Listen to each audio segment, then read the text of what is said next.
অনাস্থা ভোটে হেরে পদ খোয়ালেন নদিয়া জেলা পরিষদের সভাধিপতি। নদিয়া জেলা পরিষদের সভাধিপতির পদ খোয়ালেন মহুয়া মৈত্র ঘনিষ্ঠ তৃণমূল নেত্রী। সভাধিপতি পদ খোয়ালেন মহুয়া মৈত্র ঘনিষ্ঠ তারান্নুম সুলতানা মীর। অনাস্থা ভোটে সভাধিপতিকে সরানোর পক্ষে ভোট পড়ে 31, আর উপস্থিত থাকা তৃণমূলের 31 জন সদস্যই মহুয়া মৈত্র ঘনিষ্ঠ নেত্রীর বিরুদ্ধে ভোট দেন। আর ভোটদানে বিরত ছিলেন বিজেপি সদস্যরা। 15ই জুন তারান্নুম সুলতানা মীরের বিরুদ্ধে অনাস্থা প্রস্তাব আনা হয়। মানুষ সবসময় শ্রদ্ধা করে নমনীয়তাকে, মানুষ সবসময় শ্রদ্ধা করে ভালোবাসাকে, মানুষ সবসময় শ্রদ্ধা করে মানুষের পাশে দাঁড়ানো। সেই জায়গায় দাঁড়িয়ে একটা অধ্যত্ত কাজ করেছে। আপনারা জানেন, দীর্ঘদিন এখানে এসে অনেকে অসম্মানিত হয়েছে, আমরা নিজে চোখে দেখেছি। অনেক সময় প্রতিবাদ করতে পেরেছি, অনেক সময় পারি। কিছু ত্রাস কাজ করেছে, কিছু হয়তো আমরা উপেক্ষা করে গেছি। কিন্তু এটা ধ্রুব সত্যি, প্রত্যেকটা মুহূর্তে প্রত্যেকটা সময়ে আমাদের জেলা পরিষদ মেম্বাররা যারা ছিলেন এবং বাইরেরও অনেক ব্যক্তিগণ এই জায়গায় এসে অপমানিত হয়েছে। এটা ছিল তার প্রথম এবং কি বলবো, তার ভুল সিদ্ধান্তের অহমিকার লাস্ট পরিণতি।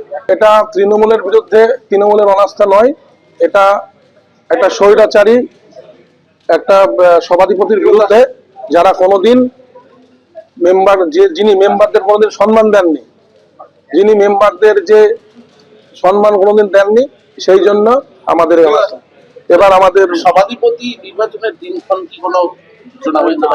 না না না না, আজকে অনাস্থা হলো, এবার আবার ডেট করবে, তারপরে সভাধিপতি নির্বাচনের ডেট হবে।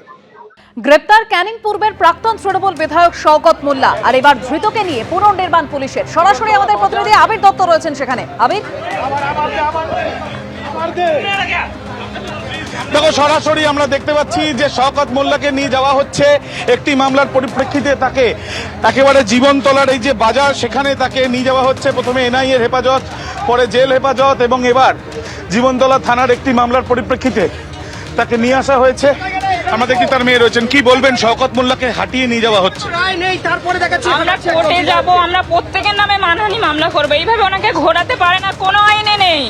আপনার বাবার নামে ধর্ষণের অভিযোগ উঠছে, এটা কি মিথ্যা? পুরোপুরি মিথ্যা। ওনাকে রাজনৈতিক ভাবে ফাঁসানো হয়েছে। আমরা যেখানে যেতে হয় যাব, কোর্টে, যেখানে এইভাবে কাউকে ঘোরানো যায় না। তাহলে অফিসে ইতিমধ্যে আমরা দেখতে পাচ্ছি যে শওকত মোল্লার মেয়ে তিনি এসছেন এবং তিনি বলছেন যে এইভাবে ঘোরানো যায় না, এমনটাই তার কিন্তু দাবি। আমরা ঠিক জীবনতলা বাজারের সামনে একদম আবির, সেই ছবি আমরা দেখতে পাচ্ছি। জীবনতলা বাজারের সামনে শওকত মোল্লাকে নিয়ে পুনর্নির্মাণ পুলিশের। এবিপি আনন্দ, এগিয়ে থাকে, এগিয়ে রাখে।